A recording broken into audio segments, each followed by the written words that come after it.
मिंटू, आज तो बहुत भयानक गर्मी है। लगता है आज हम दोनों इस गर्मी की वजह से मोम की तरह पिघल जाएंगे। हाँ चिंटू, आज गर्मी तो सचमुच बहुत भयानक है। ऊपर से ये कमीना पंखा भी चींटी की तरह रेंग रहा है। हाँ मिंटू, इस पंखे की तो बिल्कुल भी हवा नहीं लग रही। चल हम दोनों पूल के ठंडे ठंडे पानी में जाकर नहाते हैं। हाँ चिंटू, तू ठीक कह रहा है। पूल के ठंडे ठंडे पानी में शायद हम इस गर्मी में पिघलने से बच जाएं। मिंटू, इस पूल के ठंडे ठंडे पानी में बैठकर कितना मजा आ रहा है। मैं तो आज सारा दिन इसी पूल में बैठा रहूंगा।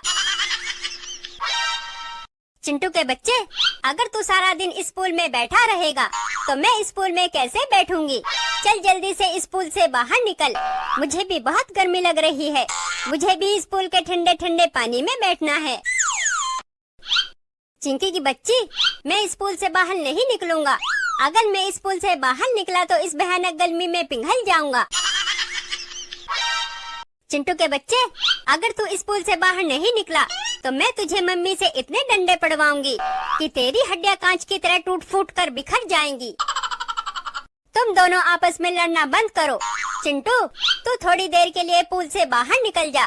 फिर थोड़ी देर बाद तू मेरी जगह इस पूल में बैठ जाना। इस तरह हम तीनों इस गर्मी में पिघलने से बच जाएंगे।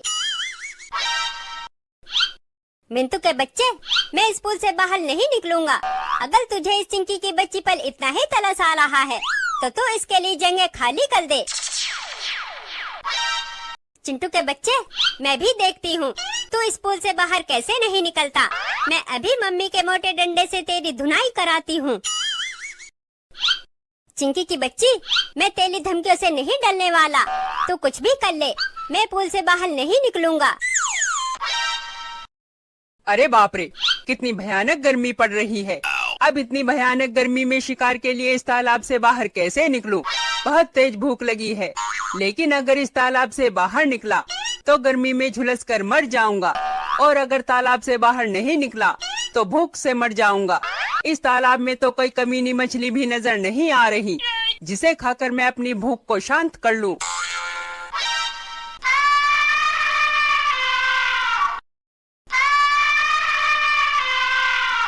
अरे शेरू, अकेले अकेले क्या बड़बड़ा रहा है? कहीं गर्मी तेरे दिमाग को तो नहीं चढ़ गई?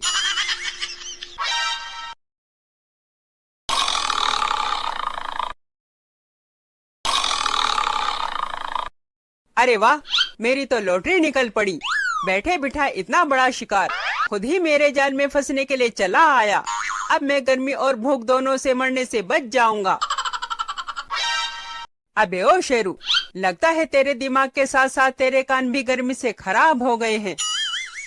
बेवकूफ हाथी, मेरा दिमाग तो बिल्कुल ठिकाने पर है, लेकिन लगता है तेरी मोटी अकल को गर्मी जरूर चढ़ गई है, वरना तू जंगल के राजा की शान में ऐसी गुस्ताखी नहीं करता।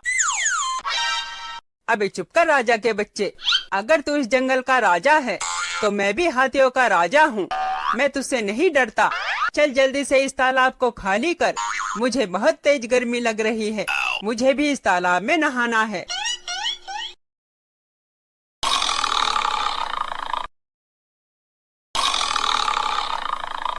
बेवकूफ हाथी, जिस तालाब में शेरू नहाता है उस तालाब में जंगल का कोई और जानवर नहीं नहा सकता। हिम्मत है तो तालाब के अंदर आकर दिखा। लगता है ये कमीना शेरू जानबूझकर मुझसे पंगा लेना चाहता है, जिससे मुझे तालाब के अंदर अपना शिकार बना सके। लेकिन फिलहाल मेरा इस कमीने शेरू से पंगा लेने का कोई मूड नहीं। इस भयानक गर्मी से जान निकली जा रही है। मुझे इस गर्मी से बचने का कोई और तरीका ढूंढना पड़ेगा। क्या हुआ बेवकूफ हाथी, बस निकल गई सारी हेकड़ी। शेरू का मुकाबला करने के नाम से ही तेरे पसीने छूट गए। शेरू के बच्चे, मैं तुझसे नहीं डरता। तेरे इस तालाब में नहाने की वजह से ये तालाब गंदा हो गया है, इसलिए मैंने इस तालाब में नहाने का इरादा कैंसिल कर दिया।